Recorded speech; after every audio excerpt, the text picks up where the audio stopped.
ముందు వెనుకను ముదముతో మదిని దెలసి సంధింబులు విడనాడి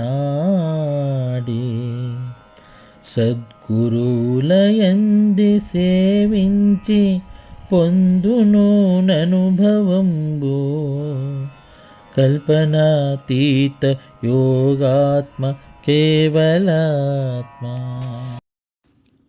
ముందు వెనుకను ముదముతో మదిని తెలసి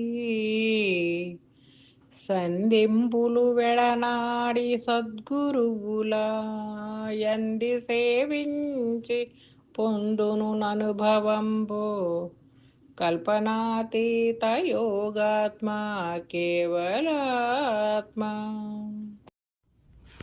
జై నిజ గురుభ్యో నమః. ఇక్కడ సద్గురు సన్నిధి చేరిన పిమ్మట ఏదైతే అనుభవైక వేద్యమవుతుందో దానిని గురించి తెలియజేస్తూ ఉన్నారు. అది ఎలా లభ్యమవుతుంది, ఎలా దాన్ని అంది పొందగలం అనే విషయాన్ని. శిష్య, ముందు వెనుకను ముదముతో మదిని జలసి. పూర్వాపరాలు చక్కగా విచారించాలి. ఏంటంటే ముందు రాబోయేటువంటి ఏమున్నది, ముందు రాబోయేటువంటిది ఈ శరీరం శిథిలమైపోతుంది, ఇది నిలవదు, అది తెలిసి ఉండాలి. అలానే వెనుకను ఏమొచ్చింది, వెనుక జన్మము. ఇవి రెండుటిని కూడా ఒక్కసారి మదిలో తలపోయాలి. నేను జనించాను, నేను జనించాను. ఒకనాటికి ఈ జనించినది ఏదైతే ఉన్నదో, జనించినది దేనిలో అయితే ఆవాసము ఏర్పరచుకొని ఉన్నదో అది ఉండదు. ఇది యథార్థం ఎవరికైనా సరే, ఏ మతమైనా చెప్తుంది ఇది. దీన్ని తెలిసి సంధింబులు విడనాడి సద్గురువుల యంది. ఇక అవి రెండు మదిలో నీవు ఎప్పుడైతే తెలుసుకున్నావో, తెలుసుకున్న పిమ్మట మనందరికీ కూడా ఇక్కడ మనం బాహ్యంగా ఐహికంగా ఆలోచించినట్లయితే అందరికీ కొన్ని సంశయాలు ఉంటాయి. ఏంటంటే దీనికి ఎప్పుడు చేరాలి గురువుల దగ్గర, దాని వయో పరిమితి ఎంత, దానికి కావలసినటువంటి అర్హతలు ఏంటి, నేను ఎలా చేరాలి, సరే ఎలాంటి గురువు దగ్గర చేరాలి, వారు ఉన్నత కుల సంజాతులు అయి ఉండాలా, లేకపోతే వారి దగ్గరే ఉంటూ సేవ చేయాలా, లేక వారికి మనకు బోధించేటట్లుగా మన యొక్క ప్రవర్తన ఎలా ఉండాలి, ఇలాంటి అనేక సంశయాలు ఉంటాయి అందరికీ కూడా. అయినా మనకు అది అర్థమవుతుందా? అది ఎవరికో పెట్టి పుట్టిన వారికి కదా, అది మనకెలా సాధ్యమవుతుంది? ఇవి సంశయాలు. గురువు దగ్గరకు వెళ్ళిన పిమ్మట గురువు బోధలో వచ్చేటువంటి సంశయములు వేరే, అవి బోధనారూపమైనటువంటి సందేహములు. కానీ ముందుగానే వస్తాయి ఇవి.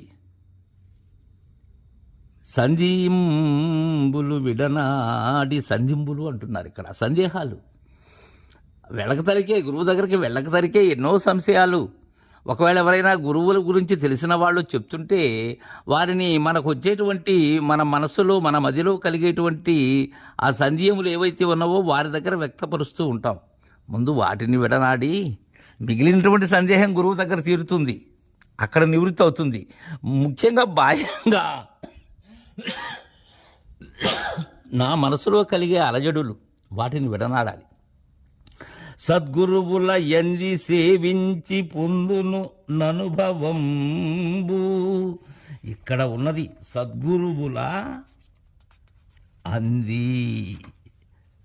అందరినీ అందుకుంటే ఉపయుక్తం కాదు. సద్గురువులైనటువంటి వారి దగ్గర చేరటమే ఇక్కడ ప్రధానం. గురుని ఎన్నిక సరిగా కావాలి. ఏ గురువు అంటే ఆ గురువు పనికిరాడు. భ్రాంతి రహితులైనటువంటి గురువులైతేనే భ్రాంతి రహితం చేస్తారు. భ్రాంతి సహితులైనటువంటి గురువులు భ్రమలలో ముంచి తేలుస్తారు.